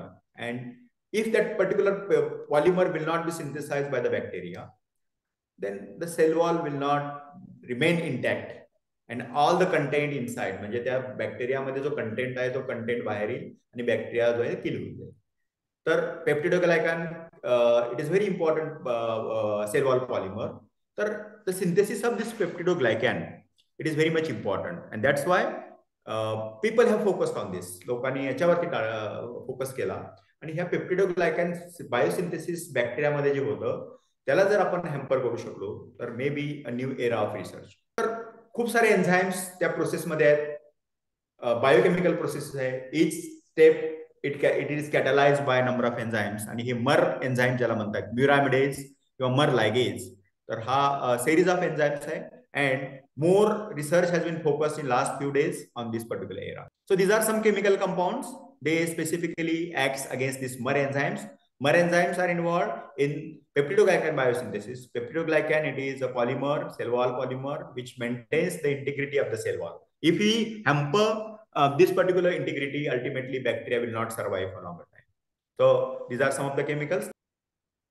आता याच्यावरती मी 2000 जवळपास 13 पासून काम करत होतो आणि यावरती डाटा जमा करत असताना आम्ही त्याच्यावरती आढावा लेख लिहिला, ज्याला रिव्ह्यू आर्टिकल असं म्हणतात. आणि तो रिव्ह्यू आर्टिकल जो आहे तो ऑक्सफर्डच्या एका प्रोफेसर आहेत मार्क मोलोनी, त्यांच्या संपर्कात आम्ही होतो आणि त्यांच्यासोबत आम्ही हा आढावा लेख लिहिला. आणि ह्या आर्टिकलनी, त्याला सायटेशन असं म्हणतात, खूप सारे सायटेशन सुद्धा गेन केले. आणि या एरियामध्ये काम करणाऱ्या संशोधकासाठी हा एक प्रायमरी सोर्स ऑफ इन्फॉर्मेशन ज्याला म्हणता येईल, की लिटरेचर सोर्स जे आहे ते आर्टिकल म्हणून काम करतंय. आणि हे करत असताना याच्यात या एरियामध्ये काम करण्याची प्रेरणा मिळाली. शेवटी आपण संशोधनामध्ये काहीतरी करत असताना बरंच आपण जमा करतो कंटेंट, आणि त्या कंटेंट मुळे आपल्याला त्या विषयात इंटरेस्ट येतो आणि तो इंटरेस्ट आपण पुढे कॅरी केला की कदाचित त्यातून काहीतरी चांगला आउटपुट मिळतं. आणि याचे बेस्ट उदाहरण आहे हा जो पर्टिक्युलर रिव्ह्यू आर्टिकल आहे, ते एका करंट फार्मास्युटिकल डिझाईन जर्नल आहे, ज्याचा चांगला इम्पॅक्ट फॅक्टर आहे, त्याच्यामध्ये पब्लिश झालं. आणि त्यातला चांगला पार्ट जो आहे तो the publication is with Mark Moloney, is one of the renowned researcher who is working in the field of antibacterial. So antivirulence it is one of the important aspect. तर प्रत्येक जीवाणू जो आहे त्या जीवाणूची एक ॲबिलिटी असते ह्युमन इन्फेक्शनची. ती ability जर तुम्ही अफेक्ट करू शकत असाल तर, and it is having some mechanism to with what effect he is going with what capacity is going to infect the humans. And ultimately that also involves number of enzymes, number of biochemical processes, and among them VAC, it is one of the enzyme that is essential for core lipopolysaccharide biosynthesis in the bacteria. तर अँटीव्हिरुलंट activity जो आहे हा प्रकार एक last 1 decade मध्ये खूप सारा explore झालाय. आणि खूप सारे नवीन मॉलिक्यूल जे आहेत त्या पाईपलाईन मध्ये आहेत. बरंचसं लिटरेचर सुद्धा त्याच्यावरती अवेलेबल आहे. And people are focusing on it. And whack, it is one of the glycosyl transferase enzyme and people are focusing on it. So this is one of the VAC inhibitor. हे खूप सारे molecules आहेत. हे lipopolysaccharide, it is one of the component involved in number of biochemical processes. तर if we affect the biochemical synthesis of these lipopolysaccharides, ultimately bacteria will not survive. So protein synthesis जसं मानवी शरीरामध्ये महत्वाचं असतं तसंच बॅक्टेरियामध्ये सुद्धा महत्वाचं असतं. बॅक्टेरियाच्या सर्व्हायव्हलसाठी प्रोटीन्स लागतात. तर ह्या प्रोटीन सिंथेसिसला जर आपण इफेक्ट करू शकलो तर अल्टिमेटली बॅक्टेरिया जो आहे तो फार काळ जगणार नाही. आपले एम जे आहे ते बॅक्टेरियाला मारणं. तर ही औषधं जी ह्या प्रकारच्या मेकॅनिझमनी ऍक्ट करतात, तर याचा थॉट हा डेव्हलप झाला. आणि पेप्टाइड डिफॉर्मॅलेज हा एक प्रकारचा एन्झाईम जो आहे तो खूप साऱ्या बायोकेमिकल प्रोसेसेस ज्या आहेत त्या प्रोटीन सिंथेसिस मध्ये असतात. त्याच्याविषयी थोडंफार मी लिहिलंय याच्यामध्ये. तर याच्यावरती काम करतं. आणि जवळपास 2014-15ला मी ह्या फील्डमध्ये काम करत असताना मला लक्षात आलं की हा एन्झाईम आपण एक्सप्लोर करू शकतो. आणि याच्यावरती मी फंडिंग एजन्सीला लिहिलं की बाबा दिस could be a good target. आणि त्यांनी मला ग्रँट पण दिली होती. याच्यावरती मी काम पण केलं थोडंफार. काही केमिकल कंपाऊंड्स लॅबोरेटरीमध्ये बनवले. 45 एक कंपाऊंड बनवले. त्याचं प्रायमरी इव्हॅल्युएशन केलं आणि चांगले रिझल्ट आले. रिझल्ट आपल्याकडे ठेवून फायदा नाहीये. आपण जे संशोधक म्हणून लॅबोरेटरीमध्ये जे करतो ते सायंटिफिक कम्युनिटीशी शेअर केलं पाहिजे. तर सायन्सची वृद्धी होईल.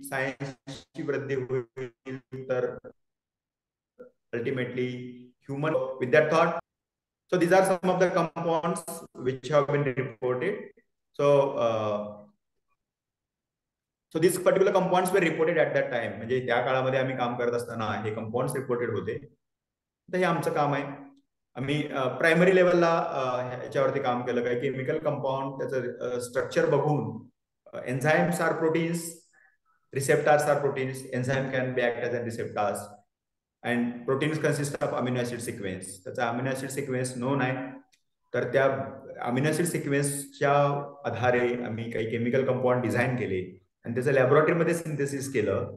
आणि ते सिंथेसिस केल्यानंतर त्याची प्रायमरी ऍक्टिव्हिटी बघितली आणि आम्हाला काही चांगले रिझल्ट्स भेटले आणि ते चांगले रिझल्ट्स आम्ही चांगल्या जर्नलमध्ये पब्लिश केले. So these are some of the publications where we have work on this peptide deformylase. आणि यातला चांगला एक पार्ट हा आहे की पेप्टाइड डिफॉर्मॅलेज हा जो टार्गेट आहे तो इंडियामध्ये फर्स्ट टाइम आम्ही एक्सप्लोर केला. कारण याच्यावरती जे काम झालेलं होतं ते प्रायमरी लेवलचं काम JNU मध्ये होतं. आणि मी म्हणजे एकटा मी संशोधनामध्ये कोणी असं म्हणत असेल की मी हे केलं तरी चुकीचं असतं. मी आणि माझी टीम, माझे कोलॅबोरेटर्स आहेत जे मला बायोलॉजीमध्ये खूप सारी मदत करतात, त्यांच्या सहकार्यानं हा पार्ट जो आहे तो मी एक्सप्लोर केला. आणि याचे चांगले 2-4 पब्लिकेशन ज्याला आपण म्हणता येईल ते मेडिसिनल केमिस्ट्री हा जो विषय आहे ड्रग डिस्कवरीचा, त्या मेडिसिनल केमिस्ट्रीमध्ये काम करत असताना आपण किती इफेक्टिव्हली जे केलेलं काम आहे ते सायन्सच्या ग्रोथसाठी पुढे वापरलं जातं ते महत्वाचं असतं. आणि म्हणून एक चांगल्या जर्नलमध्ये आम्ही त्याला पुढे पब्लिश केलं. हा एक दुसरा पार्ट आहे. त्याच धर्तीवरती आम्ही काम केलं होतं पेप्टाइड डिफॉर्मॅलिज. हा त्यातला तिसरा पेपर आहे जो जे आता मी सांगितलं की पेप्टाइड डिफॉर्मॅलिज हा नवीन टार्गेट घेऊन आम्ही पुढे काम. शेवटी हे दाखवण्याचा उद्देश हा आहे की बाबा हे पेपर्स आहेत आमचे पेपर हा नाहीये, परंतु ह्या विषय जो मूळ आजचा आपला आहे की एक्सप्लोरिंग डिफरंट टार्गेट्स, तर त्या विषयामध्ये थोडंफार काय आपण करू शकलो हे सांगणं. आणि इथून तो पुढे विषय जर एक्सप्लोर झाला तरच महत्वाचा आहे. आणि एक्सप्लोर होण्यासाठी आपण त्याला चांगल्या प्लॅटफॉर्मवरती पब्लिश करणं हे सुद्धा खूप महत्वाचं आहे. तर कोरम सेन्सिंग, आपण कोरम हा विषय जनरली असं म्हणतो की आपण बऱ्याचदा ऐकतो की पर्टिक्युलर हाऊस जे आहे ते कोरम नसल्यामुळे घनसंख्या म्हणतात त्याला माझ्या. तर कोरम सेन्सर बायोसिंथेसिस इनिबिशन हा एक प्रकार आहे. तर बॅक्टेरियल इन्फेक्शन होतं. स्लाइडवरती काय लिहिलंय याच्यापेक्षा मी थोडक्यात सांगतो की बॅक्टेरियल इन्फेक्शन होतं म्हणजे काय होतं, तर खूप सारे बॅक्टेरिया एका ठिकाणी जमा होतात. तर ते जमा होण्यासाठी ते एकमेकांना एक पर्टिक्युलर बायोकेमिकल मेकॅनिझमनी जमा करतात. Means they are coming together, they are crowding at one place through one biochemical mechanism and it is a series of reaction. म्हणजे ही एक स्टेपची प्रोसेस नाही, मल्टिपल स्टेपची प्रोसेस आहे. तर ह्या प्रोसेसला जर आपण इफेक्ट ब्लॉक करू शकू तर कदाचित आपल्याला अँटीबॅक्टेरियल इफेक्ट मिळेल. ह्या थॉटनी संशोधक जे आहे ते मागच्या 50 वर्षापासून काम करतात. तर ह्याच्या बेसिसवरती संशोधकांनी काही मॉलिक्यूल, काही केमिकल कंपाऊंड डिझाईन करून ते मार्केटमध्ये आणण्याचा प्रयत्न केलेला आहे. ते प्रायमरी स्टेजमध्ये आहेत. आता ते किती इफेक्टिव्ह होतील हा येणारा काळ ठरवेल.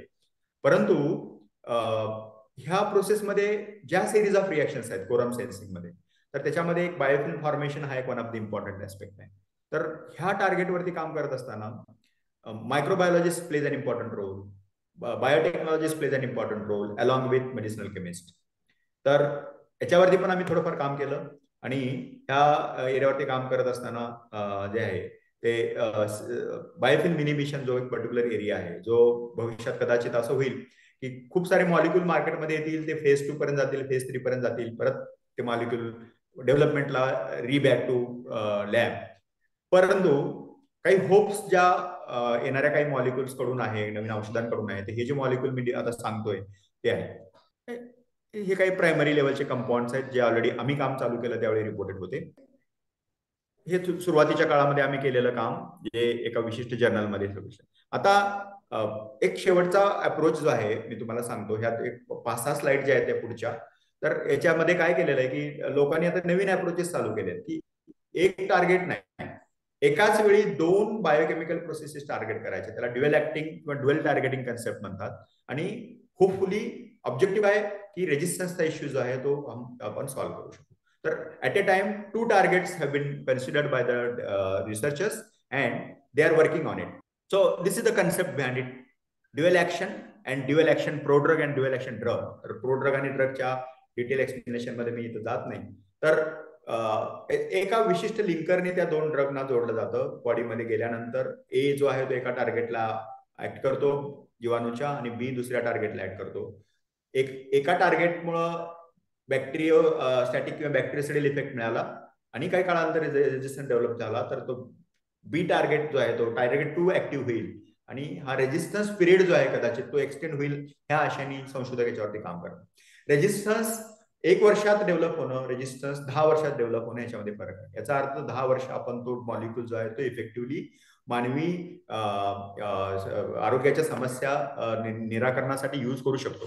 तर हा रेजिस्टन्स पिरियड लांबवणं हे सुद्धा संशोधकांचं यश असणार आहे. आणि याच्यासाठी हे जे ड्युएल ऍक्शन ड्रग्स आहेत ते खूप कामी येतील ह्या आशेसह लोक जे आहेत ते काम करतात. तर याचे काही एक्झाम्पल्स आहेत. पुढे घ्या. त्याचं काय बेसिकली थॉट काय आहे की at a time targeting two biochemical processes in the bacteria so that you can get good aspects. So some of the important aspects याचे फायदे काय होतील. तर जसं आता मी सांगितलं की एक अप्रोचमुळे जो इफेक्ट मिळाला आहे, काही काळानंतर बॅक्टेरिया रेजिस्टंट होईल, तो पिरियड वाढेल.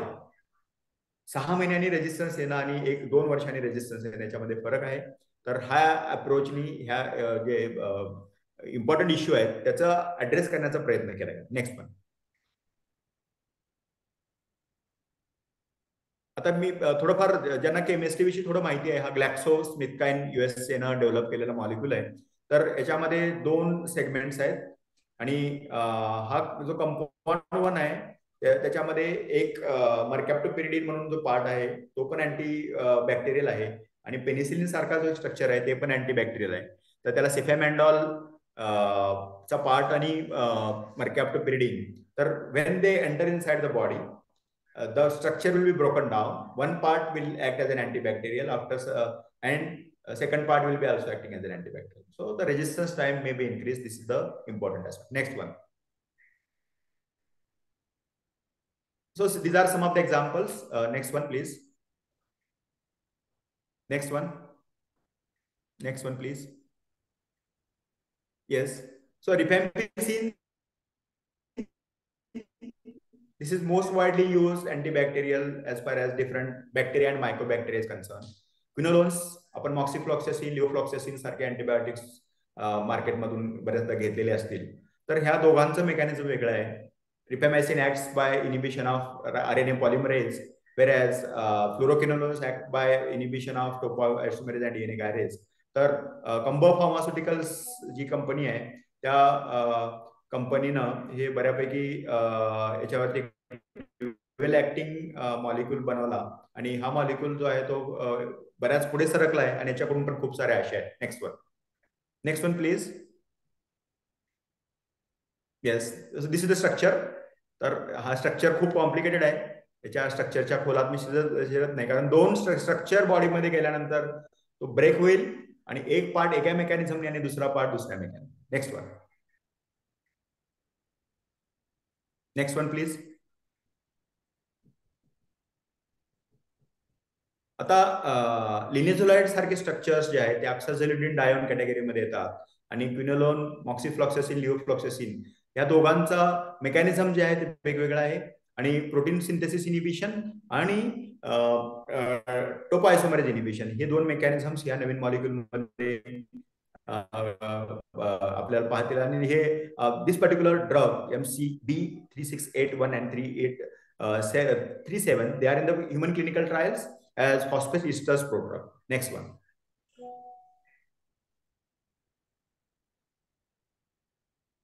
So these are the molecules. If you see the structure, so if you see the ring, those who are knowing the chemistry, they can see that one part it is having an analogy, structural analogy with the linezolide, and other part is having the analogy with the fluoroquinolones like moxifloxacin and leofloxacin. So they are working with the different mechanisms. So they will act or they will produce their antibacterial effect, but we can increase the resistance time and thereby it can become more effective. Next one. Next one, please. The cephalosporins, this is the most widely used class in the world as far as antibacterials are concerned. So there are many other antibacterials, glycopeptides, different peptides. They are gaining much attention. Peptide जे आहेत आता drug म्हणून त्याचं खूप significance वाढतोय. तर हा approach लक्षात घेऊन व्हॅन्कोमायसिन आणि सिफॅलोस्पोरिनचे जे ऑलरेडी एस्टॅब्लिश अँटीबायोटिक्स आहेत त्यांचं वेगवेगळं मेकॅनिझम आहे. ते दोन्ही 2 स्ट्रक्चर कोर डेव्हलप करून त्या एक पर्टिक्युलर मॉलिक्यूल जो आहे तो 1792 बनवलाय आणि तो मॉलिक्यूल कदाचित इफेक्टिव्ह होईल. Next one. this is a very complicated structure. If you see, the upper part is related with the vancomycin and lower part is related with the cephalosporin. आपण सिफोडॉक्सिम सारखे ड्रग्स घेतोय. तर हे सगळे ड्रग्स जे आहेत ते ऑलरेडी एस्टॅब्लिश आहेत, परंतु त्याचा स्ट्रक्चरल कोर घेऊन त्याचं द मेकॅनिझम इज डिफरंट. त्यांचे वेगवेगळे मेकॅनिझम्स आहेत, ते वेगवेगळ्या बायोकेमिकल प्रोसेसेसला हॅम्पर करतात बॅक्टेरियाच्या, आणि रेजिस्टन्स टाइम वाढेल किंवा रेजिस्टन्स कमी होईल या आशेनं हे सगळे मॉलिक्यूल बनवलेत. आणि मॉलिक्यूल बनवणं मी सांगितलं की 10 ते 15 वर्षाचा कालावधी बनवून ते मार्केटमध्ये आणणं. तर मी हे सगळं सांगतोय एक मिनिट एक सेकंदामध्ये, परंतु त्याच्यासाठी संशोधकांचे खूप सारे परिश्रम आहेत. तरी सुद्धा तेवढं यश येत नाही. That is the most important. Next one please sir. Next one. परत तोच अप्रोच आहे, DNA polymerase. Next one. Yes. तर ओव्हरऑल हा जो विषय आहे तो खूप मोठा विषय आहे, आणि एका तासाच्या वेळामध्ये जेवढं मला शक्य होईल तेवढं मी कव्हर केलंय. तर याच्यामध्ये समराइज करताना एवढं सांगावं लागेल की yes, the resistance is increasing at very high rate, but the scientists are continuously behind exploring the different targets. There are very few hopes from the different agents which are in the clinical development, but still people are behind exploring the different targets or combining the different targets. The concept of multi-targeting has been evolved in last few years. Hopefully, with these particular approaches, we may have some good molecules in the market that will address the issue. म्हणजे संशोधकांचं काम continuous आहे. आता आपण संशोधकांकडून बऱ्याचशा अशा ठेवू शकतो, कारण नवीन नवीन अप्रोचेस एक्सप्लोर झालेले, आणि हे अप्रोचेस वापरून कदाचित काही नवीन मॉलिक्यूल येणाऱ्या काळात येतील या आशेसह आपण बऱ्यापैकी जे आहे ते संशोधनावर विश्वास ठेवला पाहिजे, संशोधकांच्या मेहनतीवर विश्वास ठेवला पाहिजे. आणि जे आता सध्या जे मार्केटमध्ये यूज होणारे अँटीबायोटिक्स, अँटीबॅक्टेरियल्स आहेत त्यांचाही यूज त्याच्यामध्ये रेजिस्टन्स थोडा कमी याच्याने डेव्हलप व्हावा या अपेक्षेसह आजचं हे पूर्ण जे माझं डेलिब्रेशन आहे मी थांबवतोय. आणि शेवटी परत next slide please.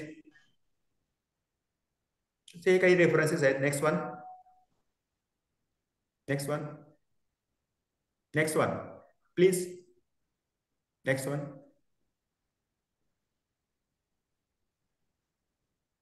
Yes.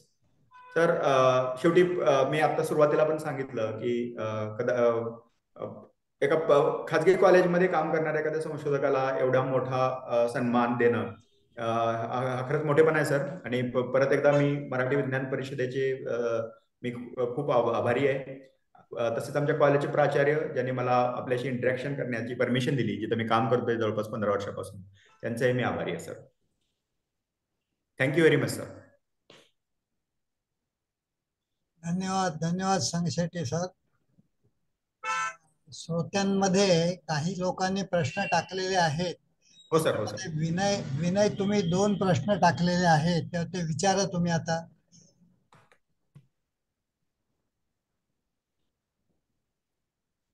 Vinay आहेत का? विनय.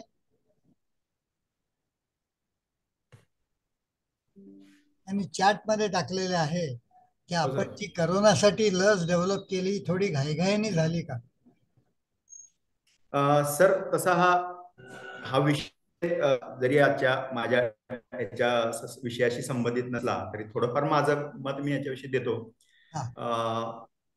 काही करोनामध्ये लेस डेव्हलप करणं ही त्या काळातली गरज होती, आणि कदाचित असं असू शकेल सरांचं जसं म्हणणं आहे तसं, परंतु त्या काळामध्ये आपल्याकडे दुसरे कोणते उपायही नव्हते, आणि पूर्ण प्रोसेस करून जेवढं शक्य आहे तेवढं काळजी घेऊन डेव्हलप झालेले लस आहेत असं माझं मत आहे.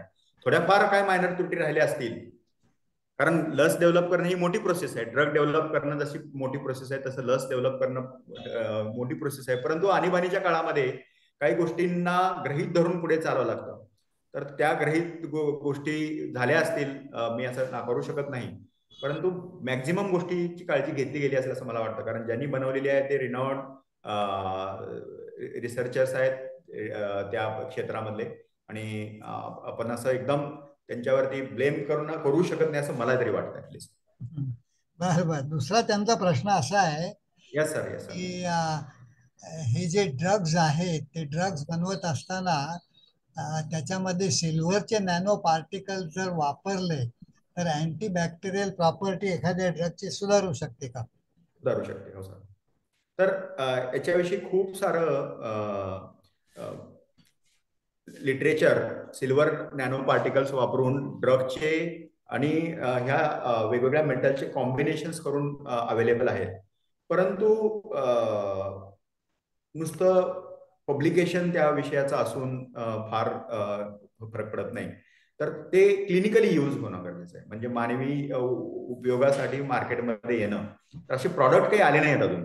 परंतु प्रायमरी लेवलला त्याच्यावरती जे रिसर्च झालंय ते रिसर्च जे आहे ते थोडंफार आपल्याला आशादायी आहे. भविष्यामध्ये असे metal complexes with the drugs जे आहेत ते आणि नॅनो पार्टिकलचा मी थोडाफार प्रश्न वाचला आता विचारत असताना. तर ह्या क्षेत्रामध्ये सुद्धा काही नवीन नवीन मॉलिक्यूल मार्केटमध्ये येऊ शकतात. परंतु आता त्याविषयी एकदम सांगणं की येतीलच ते थोडंफार धारेट्याचं ठरेल. त्यांचा तिसरा प्रश्न असा आहे की ह्याच्यामध्ये कृत्रिम बुद्धिमत्ता किंवा आर्टिफिशियल इंटेलिजन्सचा कितपत उपयोग होतोय? Artificial intelligence, okay. हा. Sir, artificial intelligence in drug discovery हा जो आहे तो एकदम आता सध्याच्या घडीला एकदम प्रायमरी स्टेजमध्ये बऱ्याचशा गोष्टी त्याच्यात आता हे केल्या जात आहेत. तर मशीन लर्निंगचा एक त्या आर्टिफिशियल इंटेलिजन्सचा पार्ट येतो. तर बऱ्याचशा गोष्टी रिसर्चच्या टार्गेट आयडेंटिफिकेशन आणि टार्गेट व्हॅलिडेशन मध्ये यूज केल्या जातात. परंतु त्याविषयी खूप सारं काम अजून चालू आहे सर. म्हणजे आता म्हणता येणार नाही की हे फुल्ली यूज होईल आणि बऱ्यापैकी आपण त्याच्यात सक्सेस घेऊ. परंतु artificial intelligence it is in the steel primary stage as per as drug discovery is concern. बरं. संदीप सराफ यांचा प्रश्न विनय सारखाच आहे की कॉपरचे नॅनो पार्टिकल्स वापरता येतील का? Silver. Yes, sir. All metal nanoparticles, almost, they have been tried for their antibacterial effect. The people who are working in material science मध्ये खूप सारं संशोधन होतं आणि हे जे प्रश्न आहेत ते थोडंफार मटेरियल सायन्सच्या अनुषंगाने आहेत. Nano technology and their application. तर पार्टिकल साईज रिड्यूस झाली त्या नॅचरली त्याला जो अँटीबॅक्टेरियल इफेक्ट आहे तो मोर प्रोनाऊन्स होतो. आणि बरेच सारे रिपोर्ट मी पण वाचलेले आहेत. इव्हन कॉपर, सिल्वर किंवा even zinc oxide nano particle ज्याला असं म्हणता येईल. तर त्याच्याविषयी अँटीबॅक्टेरियलचे रिपोर्ट वाचलेले आहेत. आणि अँटीबॅक्टेरियल रिपोर्ट प्रायमरी लेवलला लॅबोरेटरीमध्ये मिळणं हे प्राथमिक स्वरूपाचं यश आहे. ते यश आपण म्हणजे तो जो रिझल्ट आहे तो आपण अॅनिमलमध्ये एस्टॅब्लिश करू शकलो पाहिजे आणि पुढे आपण त्याला मानवी चाचण्यांमध्ये पण करू शकलो पाहिजे. तर तिथपर्यंत जाईपर्यंत आपल्याला वेळ आहे सर. पण प्रायमरी जे रिझल्ट आहेत ते थोडेफार आशादायक आहेत. भार्गव परवळेकरांनी प्रश्न विचारलाय की are you using any techniques related to computer vision or processing of computer images or videos? If so what are the challenges being faced in this? Drug डिस्कवरीमध्ये थोडंफार आम्ही कॉम्प्युटरचे मदत घेतोच. कारण डिझाईनचा पार्ट आहे ड्रग डिझाईनचा. तर ड्रग डिझाईनमध्ये आता बरेचसे सॉफ्टवेअर पण आलेले आहेत सर. आणि सॉफ्टवेअरमध्ये ड्रग ऍक्च्युली आपल्या बॉडीवरती कसा ऍक्ट होतो तर तो रिसेप्टार म्हणून एक बॉडीचा पार्ट असतो. तर रिसेप्टार म्हणजे काय तर ते प्रोटीन्स आहेत बॉडीमधले. आणि मी आता जसं सांगितलं की वेगवेगळ्या एन्झाईमची मी नावं घेत होतो आता माझ्या प्रेझेंटेशनमध्ये. तर ते एन्झाईमची नावं घेत असताना मी हे सांगत होतो की हा मॉलिक्यूल त्या एन्झाईमवर ऍक्ट होतो म्हणजे काय? एन्झाईम म्हणजे काय? ते प्रोटीन्स आहेत. त्या प्रोटीनमध्ये एक अमिनो ऍसिड सिक्वेन्स असतो आणि हा केमिकल कंपाऊंड त्याला जाऊन अप्रोच होतो आणि त्या दोघांमध्ये इंटरॅक्शन होते. तर लॉक अँड कीचा एक कन्सेप्ट आहे आमच्या याच्यामध्ये ड्रग रिसेप्टर इंटरॅक्शन मध्ये. तर लोकांनी हे रिसेप्टर जे आहे ते कॉम्पिटिशनली बनवले आणि हे सगळे प्रोटीन जे ऑलरेडी रिपोर्टेड आहेत. काही प्रोटीन बनवता पण येतात कॉम्प्युटरवरती आणि ड्रग डिस्कवरीमध्ये कॉम्प्युटरचा खूप एक्सटेन्सिव्हली यूज जो होतोय. तर जो केमिकल मॉलिक्युल रासायनिक संयुग जर आपल्या समोर स्ट्रक्चर असेल त्याचं तर ते स्ट्रक्चर खरंच बॅक्टेरियाला त्या अगेन्स्ट प्रभावी होईल का नाही हे कॉम्प्युटर सुद्धा सांगू शकतं. तर एवढ्या डेव्हलपमेंट फार्मसीच्या क्षेत्रामध्ये झालेल्या आहेत. तरी सुद्धा अजून बऱ्याचशा मर्यादा आहेत. त्याची टॉक्सिसिटी विषयी प्रेडिक्शन करणारे पण काही सॉफ्टवेअर्स आहेत, पण ते सुद्धा त्याचा सक्सेस रेट जो आहे म्हणावा तेवढा अजून वाढला नाहीये. सक्सेस रेट म्हणजे हा मॉलिक्यूल कॉम्पिटिशनली जर मला प्रभावशाली वाटत असेल तर तो ऍक्च्युअली लॅबोरेटरीमध्ये काम करत असताना तो प्रभावशाली दिसला पाहिजे. इतपत अॅक्युरेसी अजून आली नाही, पण आपल्याला एक प्रायमरी आयडिया त्या क्षेत्रामध्ये काम करत असताना की yes yes you can move in this particular direction, इतपत कॉम्प्युटर्स जे आहेत ते बऱ्यापैकी मदत करतात. डॉक्टर पाटकर, तुम्हाला काय विचारायचंय का?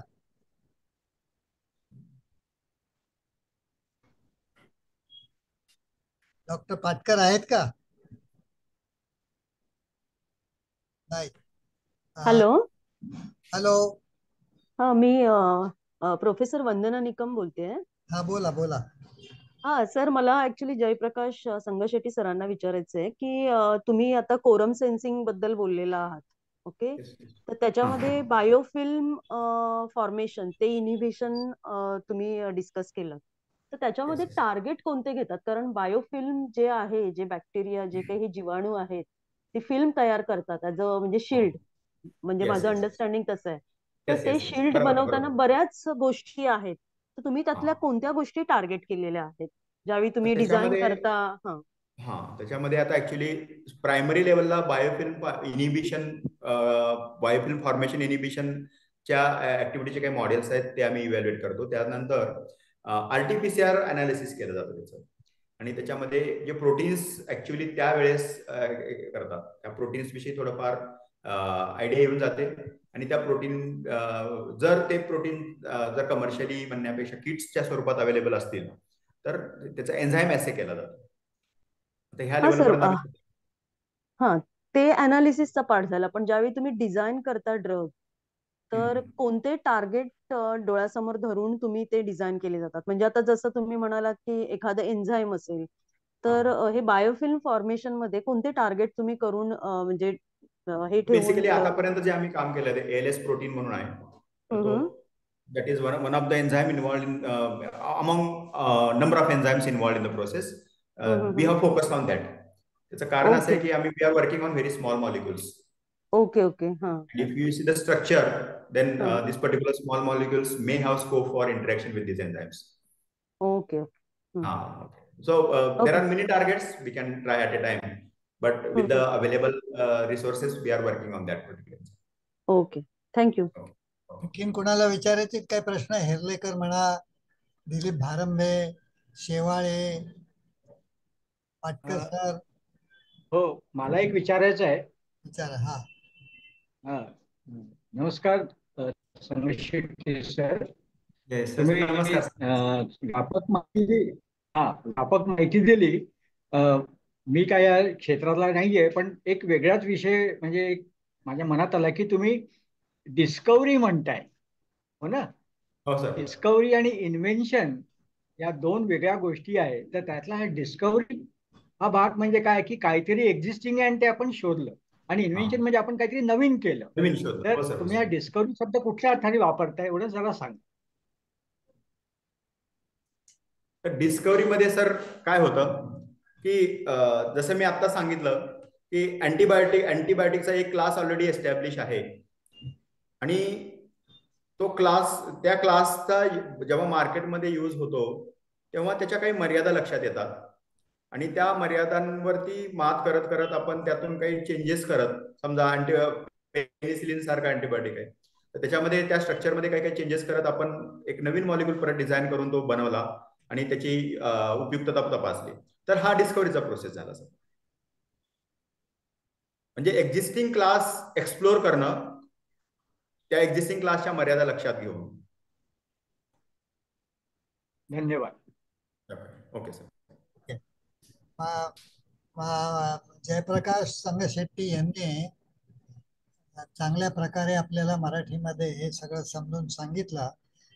त्यांचं भाषणाचं शीर्षक बघितल्यावरती माझ्याकडे एक दोन लोकांनी असे प्रश्न विचारले होते की भाषण इंग्रजीत आहे का मराठीत आहे, परंतु आपण ही सगळी भाषणं शक्यतो मराठीतच ठेवतो, आणि हे विषय इतके गहन आहेत की ते समजून सांगत असताना इंग्रजीची मदत घेणं अपरिहार्य असतं. त्यामुळे भाषण देणाऱ्याला किंवा ऐकणाऱ्याला दोघांनाही ते सोयीचं जातं. कारण प्रत्येक इंग्रजी शब्दाचं जर मराठी भाषांतर केलं तर तेही समजणं आणखीन अवघड जातं. तर त्या दृष्टीने आजचं भाषण हे उत्तम झालेलं आहे. श्रोत्यांनी प्रश्नही चांगले विचारले. मी प्राध्यापक जयप्रकाश संगशेट्टी यांचं अभिनंदन करतो, श्रोत्यांचं अभिनंदन करतो. त्याच्यामध्ये 2 प्रश्न आणखीन असे विचारलेत की मराठी विज्ञान परिषदेशी आम्हाला जोडून कसं घेता येईल. तर मराठी विज्ञान परिषदेचं जे संकेतस्थळ आहे www.mvipa मराठी विज्ञान परिषदेचं शॉर्ट फॉर्म MAVIPA.org हे आमच्या संकेतस्थळाचं आहे.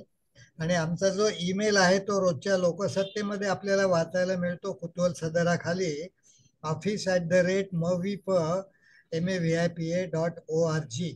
तर ह्या पद्धतीने आपण मराठी विज्ञान परिषदेशी संपर्क साधू शकता. आमचे सभासद व्हा, आमच्या पत्रिकेचे वर्गणीदार व्हा, कार्यक्रमामध्ये भाग घ्या, स्वतः कार्यक्रम डिझाईन करून ते करण्यासाठी पण मदत करा. अशा अनेक प्रकारे आपण मराठी विज्ञान परिषदेशी जोडले जाऊ शकता. शेवटचा जो प्रश्न विचारलाय तो प्रश्न की आता पुढचं भाषण कोणतं आहे. तर आत्ता ज्या डॉक्टर वंदना निकम यांनी प्रश्न विचारला त्याही आपल्या MM शर्मा पुरस्काराच्या पुरस्कारार्थी आहेत आणि त्यांचं भाषण हे आपल्याला 15 सप्टेंबरच्या रविवारी सकाळी 11 वाजता ऑनलाईन पद्धतीने होणार आहे. आणि त्याही ह्या फार्मसी कॉलेजमध्ये पुण्याच्या नवले फार्मसीमध्ये काम करतात, प्रोफेसर आहेत, संशोधक आहेत. त्यांचं काम वनस्पतीच्या संदर्भात आहे, औषधी वनस्पती.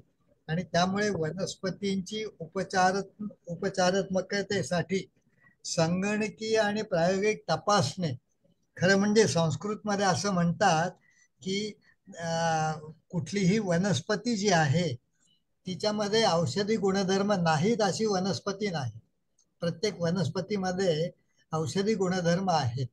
ते औषधी गुणधर्म कोणते आहेत, किती प्रमाणात आहेत, त्याचा उपयोग कोणत्या कोणत्या व्याधी दुरुस्त करण्यासाठी होऊ शकतो याच्यावरती अखंडपणे संशोधन चालू असतं.